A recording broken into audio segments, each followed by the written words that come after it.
Idaho, together with the Assabet Village Co-op, we are pleased to present an introductory Victory Garden class today. My name is Kate Dupre and I own Daisy Hill Farm, a small organically run farm in Acton, Massachusetts. We own an acre and I farm about a quarter or a third of that. I love being outside, watching the way that the seasons change and trying to work with that, sometimes against that, to grow food for our family. And it's awesome, and I hope to share that excitement with you today.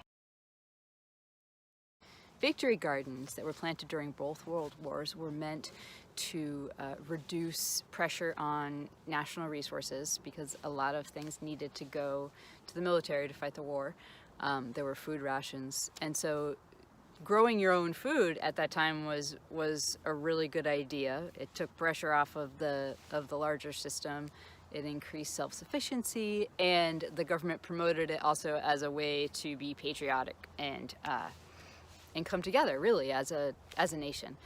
And today, I think, in the midst of this pandemic, it can also be growing food apart but together can be really meaningful and wonderful. In 1943, it's estimated that there were 20 million Victory Gardens, and around that time the US population was 132 million. That's a lot of gardens. By 1943, 40% of the nation's produce was homegrown. That's incredible. Growing your own food is awesome in like so many ways. It's so great to be out in nature. It's the best tasting food you will ever have because it doesn't sit on a shelf. It's not in a truck. You pick it, you wash it. Normally people wash their stuff, and you know, you eat it. It's good. So I learned how to garden through reading a lot of books and trying a bunch of stuff out, watching some videos, but mostly it's been trial and error. And I'm still constantly learning a lot of things, and I have so much more to learn. Nature's incredible, throws a lot of curveballs. So I'm hoping to share some of the lessons that I've learned with you and give you some tips about how to start small and how to be successful and have a victory with your Victory Garden.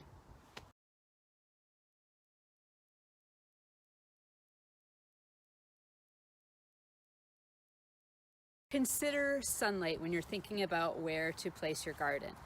Things like tomatoes and cucumbers and beans need 6 hours of direct sunlight in the summer. If you are looking to convert a piece of lawn into a garden, excellent. You should take a look at that lawn though, because the trees have not yet leafed out. And it might appear as though this spot in your yard is going to be wonderful for a garden, but if you take a closer look and you find that that grass actually has a lot of moss in it, you don't want to put a garden there. Moss. The next factor to consider after sun is access. You should be able to get to your garden frequently. This way you can maintain it, you can water it often, you can check for critters, and you can enjoy it. Number 3, protection. If you can build a fence around your garden, build it. You do not need an 8-foot fence like I have here. The reason why my fence is so tall is because we live next to conservation land and there are herds of deer and the growing space is quite large. But if you have a smaller garden, let's say like a 4x4 bed or a 4x8 bed, or even a couple of those beds, and you build like a 4-foot fence around those beds, deer do not like to jump into enclosed spaces, and the fence will likely keep out bunnies and groundhogs and skunks and raccoons and all those other fun creatures that want to eat your food. I recommend a few things about the fencing. Number 1, that you should use metal fencing, not plastic. Plastic will break down over time because of the sun, and also animals can chew right through plastic. I've had rabbits go through a plastic fence before, and then I found a whole family of rabbits in the garden. So don't do that. You also want to dig your fence down. Let's say the ground is here. You should dig your fence under the ground, make a trough, put the fence under about a foot. What is this, maybe a 5 by 2 inch opening, and this is okay for the higher part of the fence. But if I were to put this size opening at the bottom, rabbits can go right through it, and they can even go through something half that size. So what you'll notice down here is that I have a second layer, which is chicken wire.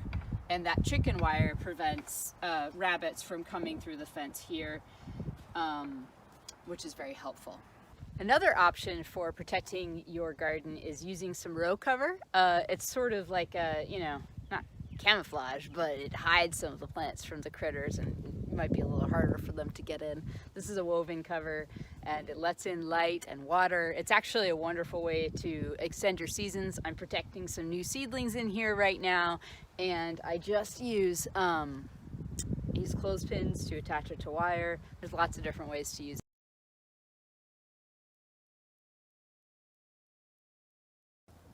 There are lots of different ways to grow, methods to use. You can grow in a more traditional in-the-ground garden, such as this. This is a perennial flower and herb bed, but you could do something like this with vegetables. You can grow in raised beds, or you could grow in containers. We're going to talk about the benefits of each one. The benefit of having an in-ground garden is if it's already there, you can simply use it. It's easy to kind of mow around and take care of. And it's a little bit simpler. Raised beds are a great way to garden. There are many benefits to using raised beds. The first one is that you can actually build a bed on top of existing soil and put in new soil without the concern that the original soil is too rocky or might have some lead in it, etc. The second reason why raised beds are great is because they heat up faster in the spring. They drain more quickly after a rain. You can see what is in them, what needs to be weeded, and it's this confined space that it's just a lot easier to deal with. You can build raised beds out of all sorts of materials. In this picture, you can see that I used stones from the stone wall on our property to bound the bed.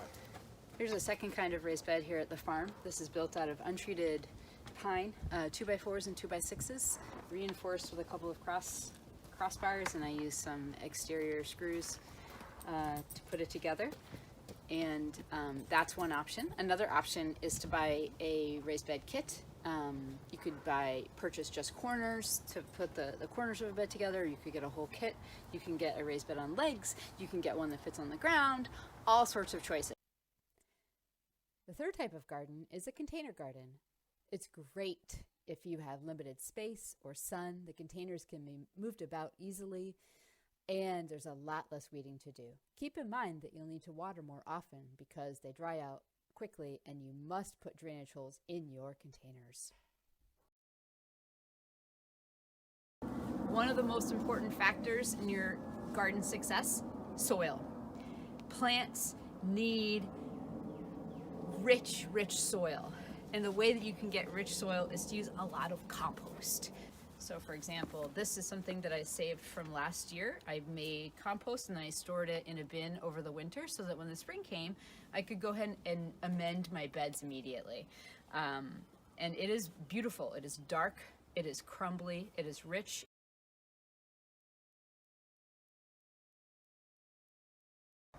If you are trying to remove grass, grab a good shovel, have a plan to remove it, and dig in, and then you kind of want to slice the roots underneath and lift it up. I've been transplanting it actually to an area where I want the grass, and it's going to rain for the next few days. I'm just going to put that there and hope it takes. Many of us have in our space is a patch of ground that is not going to be the most optimal for growing plants. For example, this is almost pure clay. Notice the color of this clay. It is tan, okay? It is very dense. There's just some sand mixed in too. Versus, if you look, there's some loam that was on top. This is great for growing plants. This is very bad. Taking out all of the clay, and I'm going to replace it with a compost loam mix for the garden. This is laborious, but it's how I built a farm. And I think if you can and you want to use in-ground gardens, it's well worth it. Again, this is not ideal for a vegetable bed, but the idea is the same, that I dug down, I removed the grass, I took out the part of the ground that wouldn't work for plants, and I replaced it with something that would, which is a mixture of loam from underneath the grass and compost, and it's just going to be perfect for what I need to plant here, which is going to be perennials. Not a victory garden that we were talking about, but it's the same idea. You take out one thing and you put something else in. Put this piece of fabric at the bottom. The slats have space in between them to allow for drainage after the soil has been watered or there's a heavy rain. You don't want them sitting in a swamp, so they can drain. But this cloth will prevent all of the soil from falling out. So now is really exciting. We are going to fill this brand new raised bed on the porch with some soil. Go ahead. You can slit that right open. This is a fun trick. Beautiful, look at that. Look at the color of that. It's gorgeous. Dark, rich, crumbly. Okay, ready? And let's lift it. It is an early spring, and that means we can actually plant right at the beginning of April.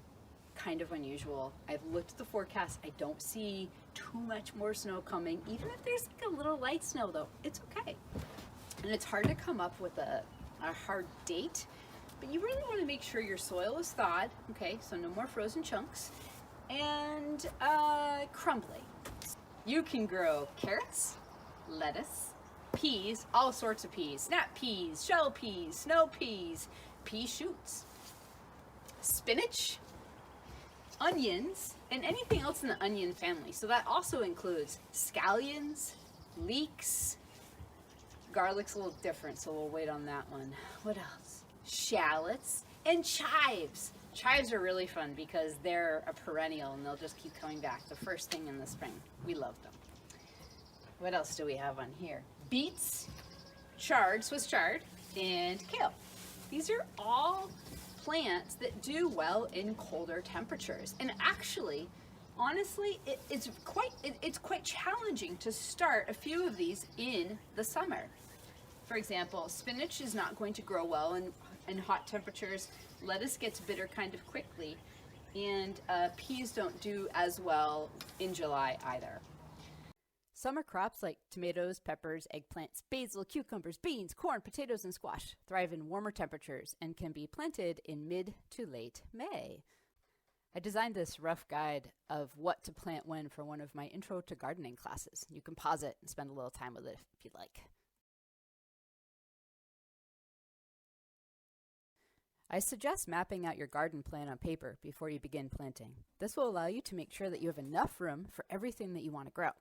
Pictured here is a detailed map I designed for a 4x8 bed a few years ago. It's likely more detailed than what you need, but I wanted to give you an idea of different ways you can think about gardening. This one in particular is based on the square foot gardening method. So you can see there's all of these squares and there are different crops and numbers next to the crops. If you look at the carrot square, it has a number 16 in it, which means that approximately 16 could fit in that square.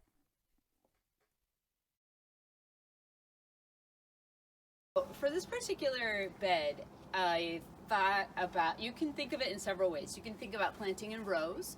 You can think about planting by the square foot. And I kind of did a combination of that. I hope it's not too confusing, but I'm thinking about the sunlight and how the peas growing up the trellis might affect that. So the east is over there, the west is over there, the sun is always coming in this way, which means that these peas won't actually shadow the plants on this side of the bed too much. All right, so you're thinking, how can I get a really amazing trellis like that? Ha! You can make it. I made it out of bamboo And zip ties, you could poke sticks in the ground and then wrap string. I've done that before. I have this piece of, I'm not sure if you can see it, I'll put it against this board for a second. This is a piece of metal fencing, and I would like to use that as a trellis, let's say. It's quite good, very solid. So I can take a stick. This is, again, a piece of bamboo, which lasts for seasons. These are really, this pieces of bamboo, this trellis is 4 years old, actually. So it's doing quite well. And I'm just gonna thread this bamboo through this fence right here. It doesn't have to be exact. All I'm doing is putting it one side and out the other. And then, look at this. It's wonderful.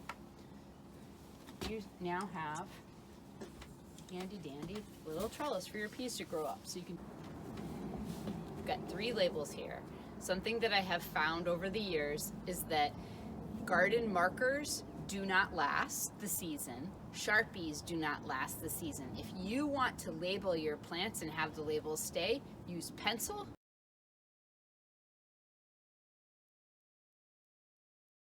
Today we're going to be planting Cascadia snap peas. These are the most amazing snap peas you'll ever eat. The pods are sweet and crispy, and my family just loves them. And they should be ready in about 60 days. This packet says that it sows about 10 feet, so there are enough seeds in here to sow 1 row of 10 feet. That's what that means. What I like to do is make a little area for them to go with my glove. I just kind of smooth that right out. And then I like to put the seeds into a clean container. That way I can hold the container, and you don't have to, you can do it however you want to, but for me this kind of simplifies the process. And I'm going to place these seeds about every 1 to 2 inches, 1.5 inches. If you are unsure of what that looks like, bring yourself a ruler. Oh look, I actually was wrong. They're about every 2 inches apart. So that's usually how I do it. And then they have enough space to grow. So that's how I'm going to continue today. And then we're going to tuck them into their little soil bed. So I'm going to make sure that they are planted about 1 inch deep. Give it a quick mini pat there. And then I'm going to just moisten that soil. I will keep this soil watered, moistened just on the top until the peas germinate. And then I'm going to be careful about watering them afterwards. I don't want to water them too much. I don't want to water them too little. That balance can be a little tricky sometimes. What I'm going to do, I'm just going to draw myself a little line with my ruler. And that way I know where to plant my lettuce and then where I'm going to keep space for my carrot. So today we're going to plant a lettuce blend, and I plant the seeds pretty close to each other because I'm not looking to grow the lettuce to a full head. You can choose to do that, but that's just kind of not what I usually do.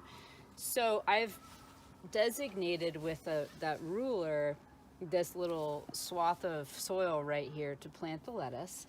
And what I like to do is, because these seeds are so small, I'm gonna put them right in my hand.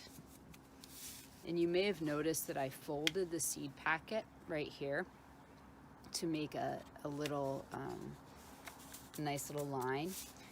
The other side of the seed packet has sticky stuff, so if you pour the seeds out that way, the seeds can get stuck on the sticky stuff. So it's kind of good to pour it out the other way. Throw it in there. And then what I'm going to do, I'm going to just sprinkle these seeds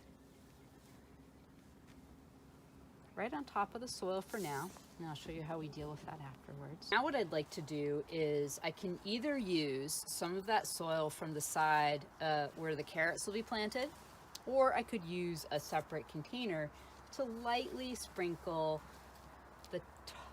just a light covering all over those lettuce seeds. I'm gonna look at my carrot packet here and just look at the seed requirements. it says that the plant spacing after thinning should be about 1 inch. So really I'm thinking about planting my carrots about 1 inch apart. Again, I kind of dislike thinning, so I'm going to be a little bit more careful when I plant the carrots. Now it says row spacing is 18 inches. For us, we're not going to do that. What we're going to do, we're not going to have our rows that far apart. We're going to put our carrots pretty close together. We're going to have 2 rows in that 6 inches. So I'm just looking at my little ruler here to help me out. And I'm going to plant the 2 carrot rows 2.5, 3 inches apart. I'm going to just use my fingers. I'm going to just place these carrots about 1 per inch. Now sometimes 2 seeds fall down at once, and you can either choose to leave them, something you'd have to thin it later, or you can go and try to separate them. Okay, now we've finished planting the rows of carrots, and you can kind of sew the rows back up. I just gently drag my hands on the top, and that brings the soil right back on top of the carrots. There are lots of ways to do this. This is just the way that I like to do it. And now, garden is planted.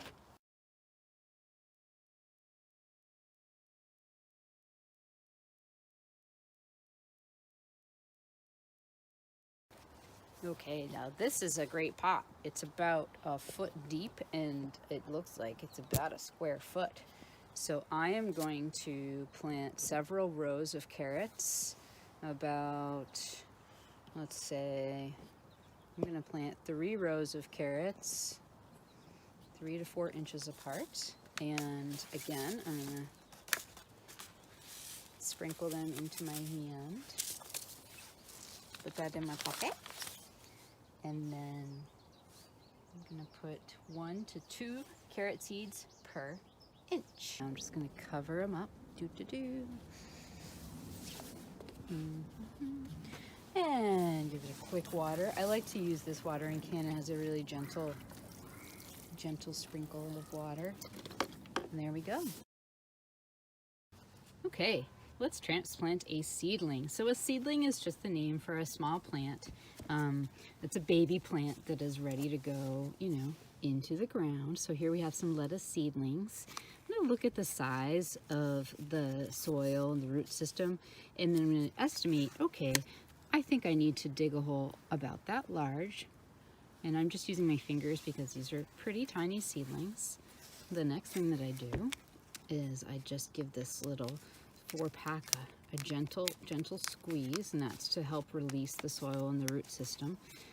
And then I'm going to put my fingers on both sides of the seedling so that I can kind of catch it. I don't want to break any of the leaves, and I'm going to tap. I'm going to squish out that seedling. You can see, look at that, the roots already reached pretty far down. I'm going to hear that plane overhead. I'm going to tuck this lettuce in.